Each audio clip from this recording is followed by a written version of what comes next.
ಕಾಲದಲ್ಲಿ ಯಾರನ್ನ ನಂಬೋದು ಯಾರನ್ನ ಬಿಡೋದು ಅನ್ನೋದೇ ದೊಡ್ಡ ಪ್ರಶ್ನೆಯಾಗಿದೆ. ಯಾಕಂದ್ರೆ ಮಗಳೇ ತನ್ನ ಹೆತ್ತ ತಾಯಿಯನ್ನ ಕೊಂದಿದ್ದಾಳೆ.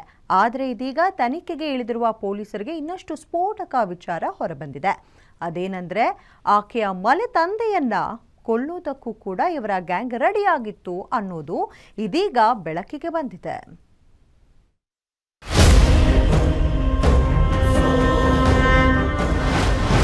ಹೆತ್ತ ತಾಯಿಯನ್ನೇ ಕೊಂದ ಅಪ್ರಾಪ್ತ ಮಗಳು. ಸ್ಕೆಚ್ ಹಾಕಿದ್ದು ತಂದೆಗೆ, ಬಲಿಯಾಗಿದ್ದು ತಾಯಿ. ಕಿಲ್ಲರ್ಸ್ ಗ್ಯಾಂಗ್ ಕಹಾನಿ ಕೇಳಿ ಬೆಚ್ಚಿ ಬಿದ್ದ ಖಾಕಿ. ನೇತ್ರಾವತಿ ಕೊಲೆ ಪ್ರಕರಣ ನಿನ್ನೆಯಿಂದಲೂ ಸಾಕಷ್ಟು ಚರ್ಚೆಯಾಗ್ತಾ ಇದೆ. ತನ್ನ ತಾಯಿಯನ್ನೇ ಕೊಂದ ಪಾಪಿ ಮಗಳ ಕೃತ್ಯಕ್ಕೆ ಇಡೀ ಹೆಣ್ಣು ಕುಲವೇ ಹಿಡಿ ಶಾಪವಾಗ್ತಾ ಇದೆ. ಆದ್ರೆ ಅಸಲಿ ವಿಚಾರ ಇನ್ನೂ ಭಯಾನಕವಾಗಿದೆ. ಇಲ್ಲಿ ಕಿಲ್ಲರ್ಸ್ಗೆ ಟಾರ್ಗೆಟ್ ಇದ್ದಿದ್ದು ಅಮ್ಮ ಅಲ್ವೇ ಅಲ್ಲ, ಅಲ್ಲಿರಬೇಕಾಗಿದ್ದು ಅಪ್ಪ. ಎಸ್, ಅಸಲಿಗೆ ತಾಯಿಯನ್ನ ಕೊಲೆ ಮಾಡೋ ಉದ್ದೇಶವೇ ಇರಲಿಲ್ಲ. ಕೊಲೆ ಮಾಡಲು ನಿರ್ಧರಿಸಿದ್ದು ಮಲ ತಂದೆಯನ್ನ ಅನ್ನೋದು ಈಗ ಸ್ಫೋಟಕ ಟ್ವಿಸ್ಟ್.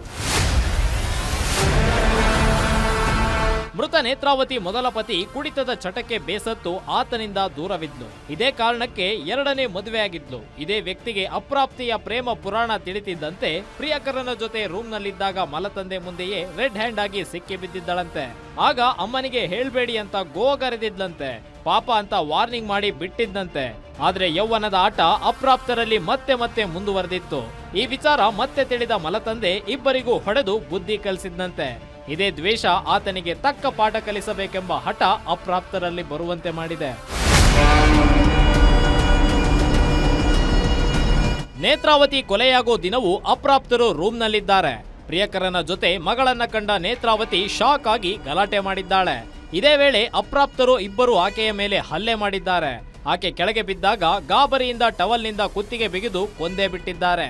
ಇಷ್ಟೆಲ್ಲ ಆದ್ಮೇಲೆ ಭಯದಿಂದ ನೇತ್ರಾವತಿಯನ್ನು ನೇಣಿಗೆ ಬಿಗಿದು ಅಲ್ಲಿಂದ ಎಸ್ಕೇಪ್ ಆಗಿದ್ದಾರೆ. ಯಾರಿಗೂ ಗೊತ್ತಾಗಲ್ಲ ಅಂತ ಪರಾರಿಯಾಗಿದ್ದ ಅಪ್ರಾಪ್ತರು ಈಗ ಪೊಲೀಸರ ಅತಿಥಿಯಾಗಿದ್ದಾರೆ. ಸದ್ಯ ಐವರನ್ನು ವಶಕ್ಕೆ ಪಡೆದು ವಿಚಾರಣೆ ನಡೆಸುತ್ತಿರುವ ಸುಬ್ರಹ್ಮಣ್ಯಪುರ ಪೊಲೀಸರು ಅಪ್ರಾಪ್ತ ಕಿಲ್ಲರ್ ಗ್ಯಾಂಗ್ ಬಿಚ್ಚಿಟ್ಟಿರೋ ಸತ್ಯಕ್ಕೆ ಶಾಕ್ ಆಗಿದ್ದಾರೆ. ವಿಚಾರಣೆ ಮುಂದುವರೆಸಿದ್ದು ಕೋರ್ಟ್ ಅನುಮತಿ ಪಡೆದು ರಿಮ್ಯಾಂಡ್ ರೂಮ್ಗೆ ಕಳುಹಿಸುವ ಸಾಧ್ಯತೆಗಳಿವೆ. ಅದೇನೇ ಇರಲಿ, ಓದು, ಆಟ, ಭವಿಷ್ಯತ್ ಕಡೆ ಗಮನ ಹರಿಸಬೇಕಾದ ಅಪ್ರಾಪ್ತ ಮಕ್ಕಳು ಪ್ರೀತಿ, ಪ್ರಣಯ, ಕೊಲೆ ಅನ್ನೋ ವಿಷಯದಲ್ಲಿ ಬಾಳು ಕತ್ತಲಿಗೆ ದೂಡಿಕೊಳ್ತಿರೋದು ನಿಜಕ್ಕೂ ದುರಂತ. Ajay Kumar, crime bureau, guarantee news.